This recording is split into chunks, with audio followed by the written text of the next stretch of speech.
Our fact for this episode: getting on top and staying on top of your energy procurement does not have to feel like you're wading through treacle. So let's get into why. Welcome back to the Corporate Sustainability Education channel. We're powered by the Southern Sustainability Partnership. In this episode, we aim to tackle the complex issue of energy procurement. And to do so, we're absolutely delighted to be joined by Chris Jermy, who is Head of Business Development at a leading energy management company, Zenergi, which is Zenergi. Now, Zenergi is a customer service company. They specialize in energy and with the belief there is a better way forward for the energy industry. Fantastic. Their long-term vision is quite simply to set organizations free, whether that means free from the stresses of managing their energy bills or being free from energy waste, or as far as even taking them entirely off the grid, helping them to manage the implementation of this and generating their own energy supply. So I think it's safe to say that Zenergy offers quite a comprehensive offering to their customers, and one that's designed around them as a customer rather than a one size fits all.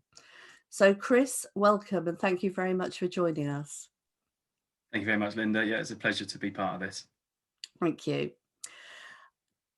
Chris, firstly, I'd like to ask you if you could explain Zenergy's role in the energy management marketplace and then specifically in energy procurement.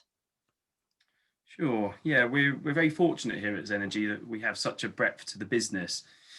So ultimately, we brand ourselves as a customer service company. We specialize in energy. That's the fundamental core to everything we do. We're regarded as a consultancy when it comes to the breadth of different services. You could also brand us as a broker, a TPI, third party intermediary. Um, and that would generally be more of the procurement function to the business and also that sort of support service, which ultimately helps to relinquish all of the stress and the hassle away from dealing with energy suppliers, electricity, gas, and also water as well nowadays. So in terms of our sort of standard offering within the brokerage sort of side of the business, we do an awful lot in terms of dedicated account management provision.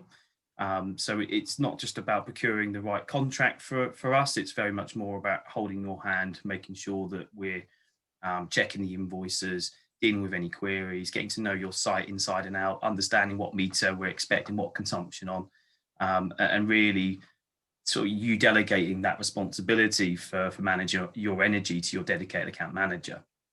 So yeah, it's very much a one-stop shop. And then I see it as a really sort of complementary thing that we can actually do everything else in-house as well to do with energy. So that's where things such as low carbon design, we've got accredited chartered engineers that can do feasibility studies, design your future biomass boiler projects, look at your LED lighting, solar PV. You know, we've got the whole array covered. That was a good pun, wasn't it?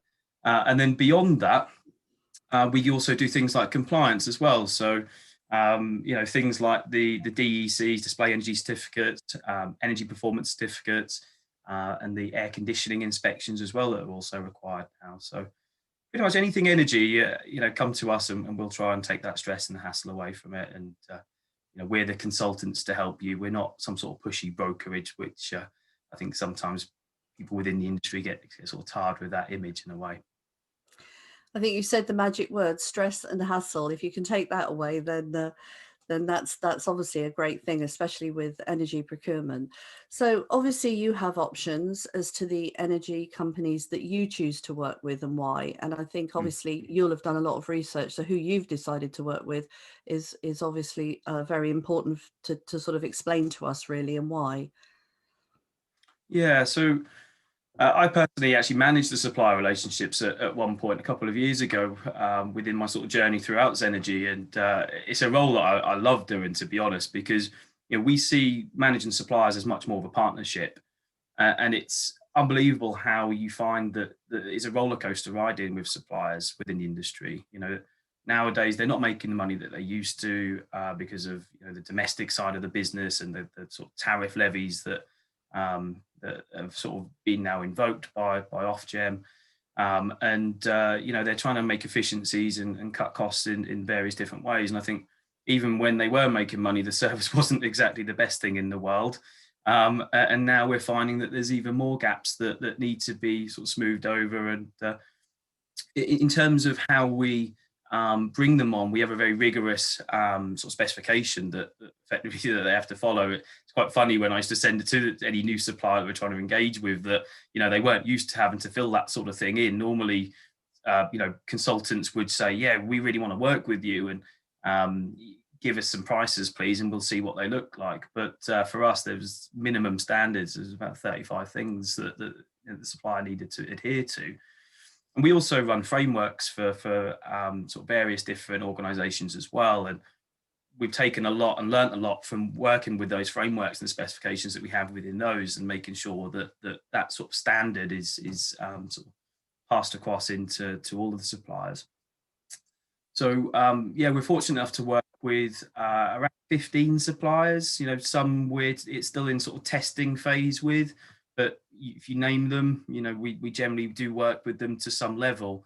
And we find that our role is very much around presenting all of the options to you, but giving you as a customer the choice and the understanding behind why we recommend a certain supplier over another. Because obviously it's not all just about price. There's so many factors that come into choosing the right supplier. And obviously we're here to help cushion the any kind of problems that might arise in an account. But there is obviously only so much you can do with some suppliers that are really not behaving in the way that they should.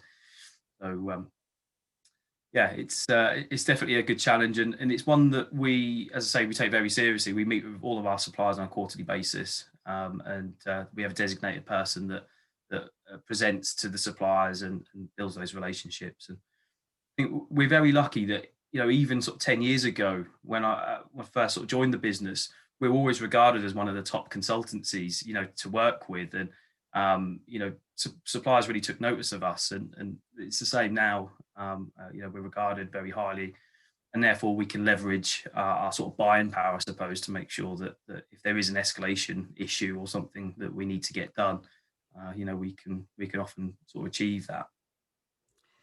Yeah, it sounds like you get these companies to really sharpen their pencil when it comes to what they offer. And so you've done, so much of the job that, other organizations out there just wouldn't have the ability to be able to get that level of knowledge from these companies. So that sounds great. Um, in our work in corporate sustainability, obviously, we're always nudging people in the direction of the companies that offer um, energy from renewable sources, say wind or solar. Every time, more or less, is the same answer that we get. Well, that's going to cost us more, so we're not interested really in looking at that. Is that still the case today, or is it true that it does always cost more? Hmm. It depends on what your classification for sustainable energy really is, I guess. There are options out there at the moment within the marketplace that you can get zero carbon energy that's effectively sourced via nuclear. And say it's zero carbon, so some people tick that box. However, there'll be other people within the environmental sort of industries that no doubt will say, well, actually, nuclear isn't necessarily a sustainable option for various other reasons. Um, but in terms of the sort of traditional renewable tariff, so what you mentioned there, the wind and the solar PV sort of generated electricity, there really isn't much of an uplift on that at all. Generally, it's within 1%. It's less than 1% of sort of an annual spend on an electricity supply. So I must admit, we've seen a massive turn towards that within the sort of various industries that we work with. There's been a real uptake where we present both options, and often it's almost a little bit of a no-brainer for that sort of corporate responsibility side of things, where companies are wanting to be able to wave that flag that they've got a fully renewable tariff, and obviously they can then have the certification and things that back that up as well, and they present that in their front office or front reception desks, and really wave that flag well. So No, it really isn't an expensive add-on nowadays. I think it's about 75% of the energy that we generate now within the UK, roughly, is renewable. So it's not a massive add-on.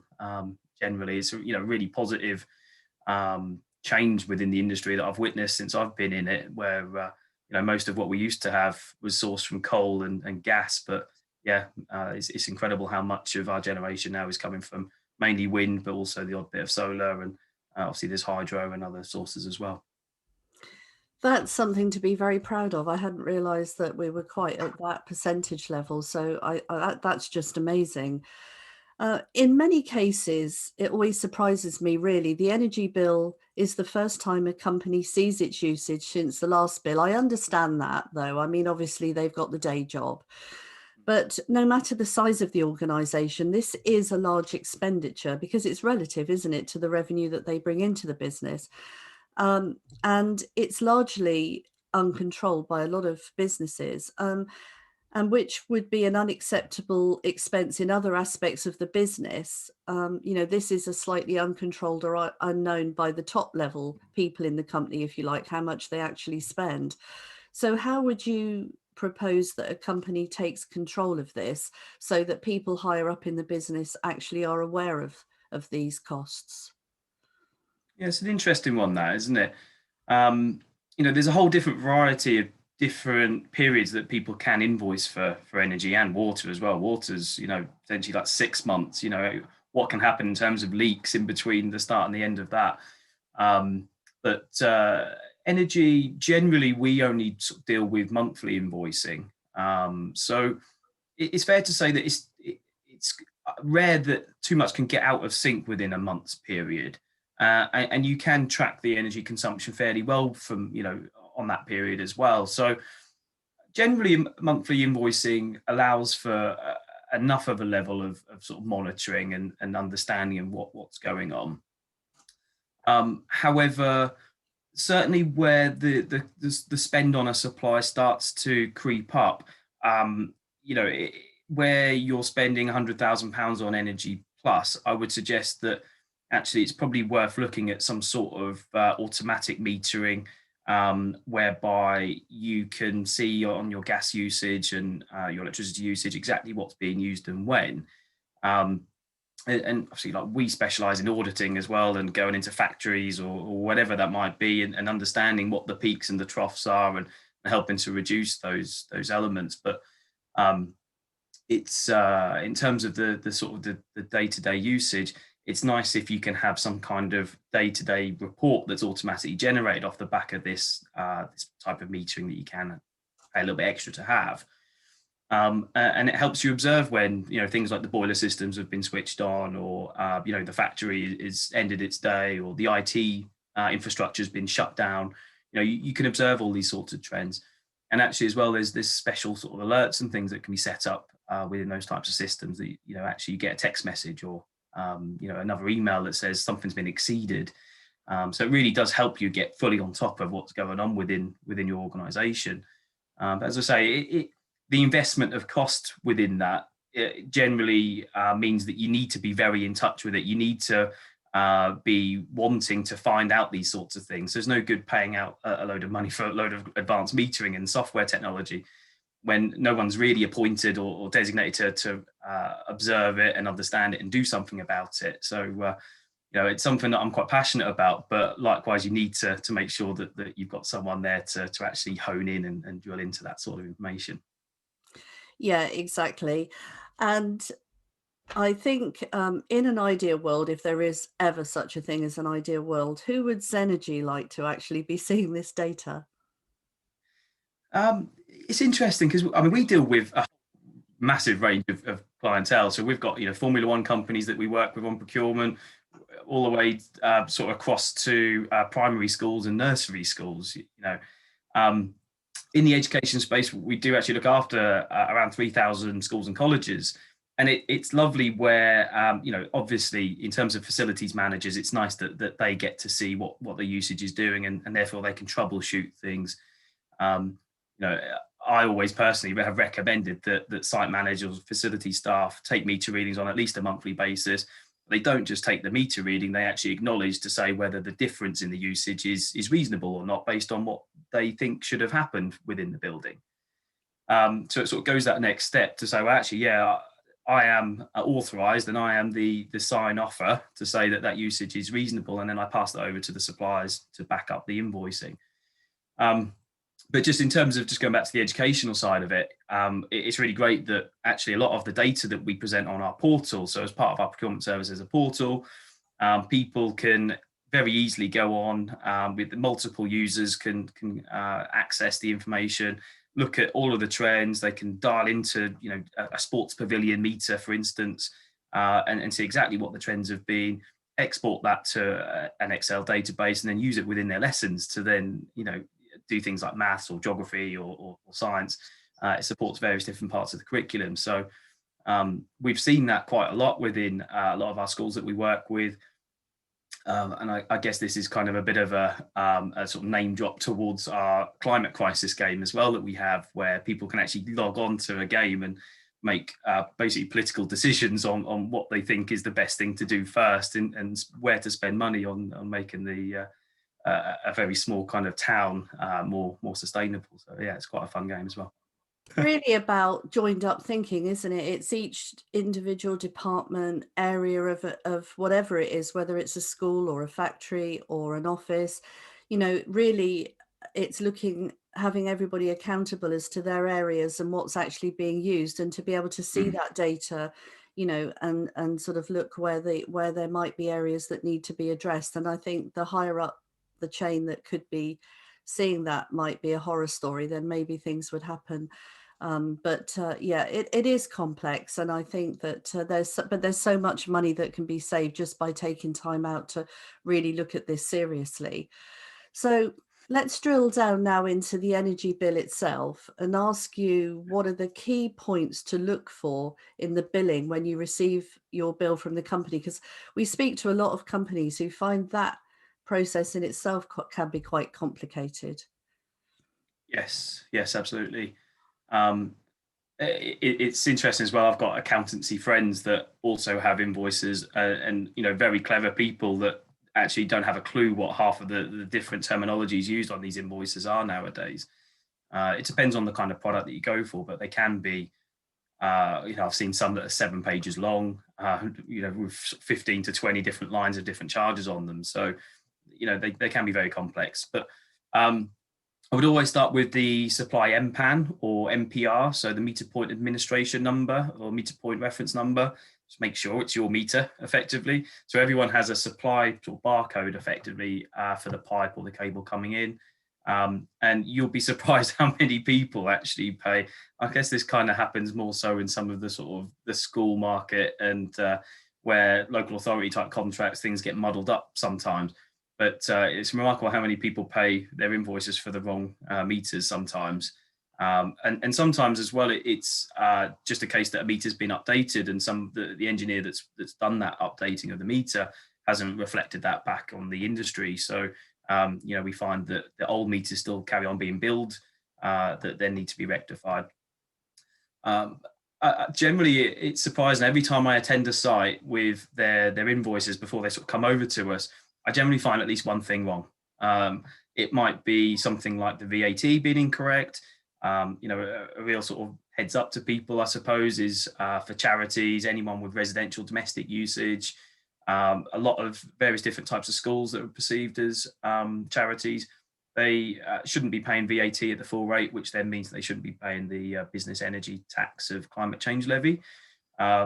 Yeah, it's incredible how many organisations you see that are on the incorrect charges for that. And also there's industrial discounts as well for factories that can also get the climate change levy discounts. And that's between a 5 to sort of 20% impact of sort of budget cost that, if you get it wrong. So, well worth just making sure. And that's not the VAT side of it at all. That's purely just the climate change levy element. So well worth getting that correct. I think we're all seeing sort of capacity charges and excess capacity charges nowadays as well for those that are on half hourly electricity metering. So it's important to look at that and just make sure that you're your agreed network capacity that you have there is not too high, which therefore you're paying a premium to have something that you just don't need, but also that you're not paying a lot of excess charges if you're set too low. And a really sort of key thing to that as well is often brokers will say, well, you need to up your connection agreement to then be able to not pay the excess charges. But actually, that can cost 30, 40,000 pounds to get a new transformer upgrade, or, cable upgrades and all the other stuff. And actually just think a bit more laterally about where you could spend that money and actually reduce your capacity down, i.e. LED lighting, solar PV, reduce your demand from the grid.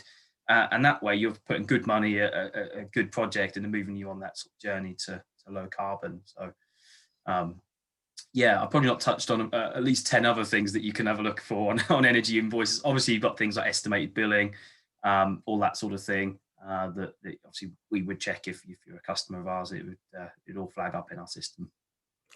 Yes, I think it's all about red flags that you're looking for, really. I mean, yes, obviously you want to make sure that you put them in the right place to get the best for their money in terms of their energy, but also you're looking for red flags which they're probably not aware of. And as you've just highlighted that in several of them already, and there's more out there, you can understand why people are quite relieved when you walk through the door, to be honest Mm. with you. You touched on the 30-minute metering system. I've heard a lot of organizations talk about that.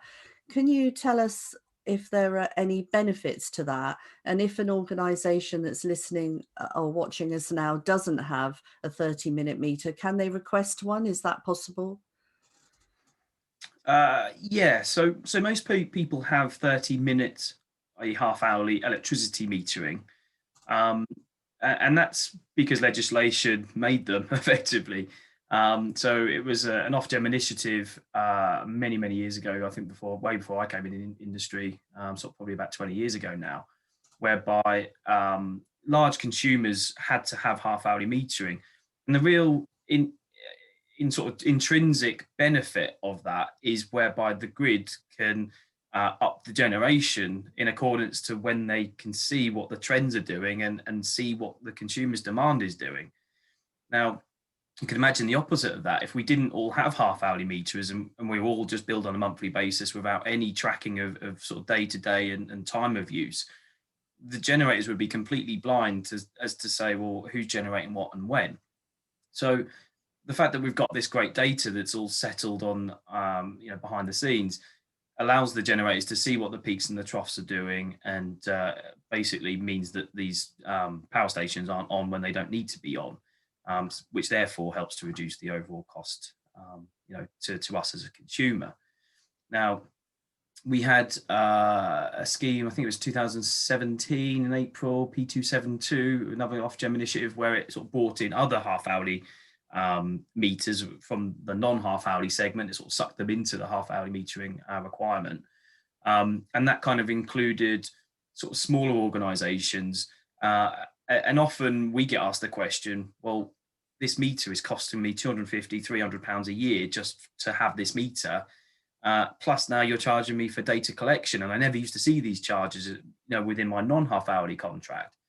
And when someone's only spending sort of £10,000 a year on electricity, that chunk of 500, 600, £700 is quite an extra add-on. So for a lot of organisations, it's something that you wouldn't necessarily want to have installed. Again, if you feel like there's a benefit and you've got someone there that's really keen on observing the trends and using that half hourly data, then it's a good investment to make because you'll probably get that back. But a lot of organizations don't actively try and get half hourly metering just purely because of the added budget cost there. And it's sort of hard to see that benefit. Also, there would be other considerations as well. If you had a non-half hourly meter at the moment, to switch to half hourly, that would require a change in measurement class and the whole process that you'd have to go through, as well as probably supply upgrades and all the other necessary upgrades that you then need to have on your internal sort of electrical infrastructure. So generally isn't something you would opt to do, I would suggest. as I said, there is the option that you can have a non-half hourly meter and have half hourly data on a sort of data logger fitted to the supplies. And you can get all those benefits if you are still interested in observing those trends. Okay, so when an organisation decides that they're going to contact Zenergi, could you tell us how they should prepare for the meeting? Yeah, that's really straightforward. So we try and take all of the hassle away from that entire process. So literally, all we generally require is a recent copy invoice for each of the meters. So that would be electricity, gas, and water if you want to look at the water. And we need a letter of authority. Everything is completely no obligation. You'll be pleased to hear we're not one of those sort of pushy consultancies that will be bombarding you on the phone every day until you sign a deal. We very much like to build a strategy and work with you on what works and give you the proper advice that means that you're going to come back to us and stay with us for years. Um, I mean, it's often nice to know some things. So there is to be able to provide exactly what you want. We need to ask some questions. And obviously, one of those questions would be around green electricity and whether you would want, a renewable generation certificate and all those sorts of things, and also to go through the types of products that are on offer. So, specifically on procurement here, things like fixed contracts, whether flexible contracts are right for you, whether a pass-through contract would be more appropriate, um, and how much risk and budgetary sort of certainty you require as an organisation. And then also, obviously, how long you like to opt into a contract for, and all that sort of side of it. Um, but to kick the things off, as I say, it's very simple: just a recent copy bill per meter, and then the authorization. Okay, Chris, could we, in brief, as I know that could be a long conversation, but could we look at a particular case study, not mentioning a customer name, but just a Yeah, little sort of case study? They contacted us because of this, we did this, and this was the outcome. yeah, sure. So we work an awful lot through customer referrals. We're not a hard hitting telephone, campaigny kind of organization. And it's great that we hang our hats on how great our service is, and the word spreads very quickly throughout various different industries. And this is a sort of prime example of one actually that I personally been working on. And we've got some loads of really nice case studies that are really flashy organisations, but this one's a little bit more sort of bread and butter, I suppose. So, um, property management company working in and around London. Spend is around 750,000, increasing quite rapidly, where they're developing lots of different buildings. It's quite an interesting portfolio because you have builders involved, you have change of tenancies, you have lots of disconnections, you have lots of new connections.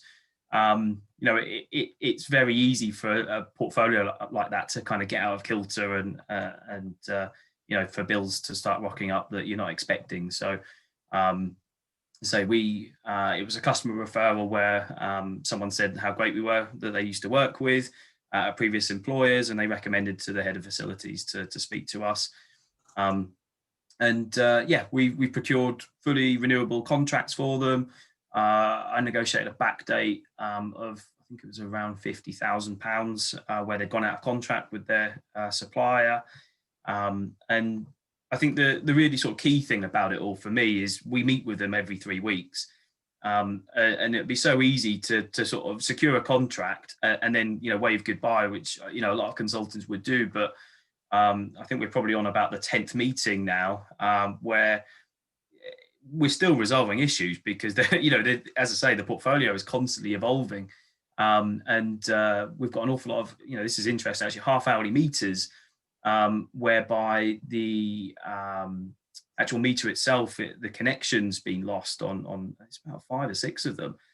Where the account manager's working to overcome all those issues with the meter operators and the data collectors, and that's requiring sort of different types of telephone links, and sort of costs for the customer that they have to invest. But when they've got £100,000 of usage going through a supply, a few hundred quid to invest is something that they probably should have done a few years ago.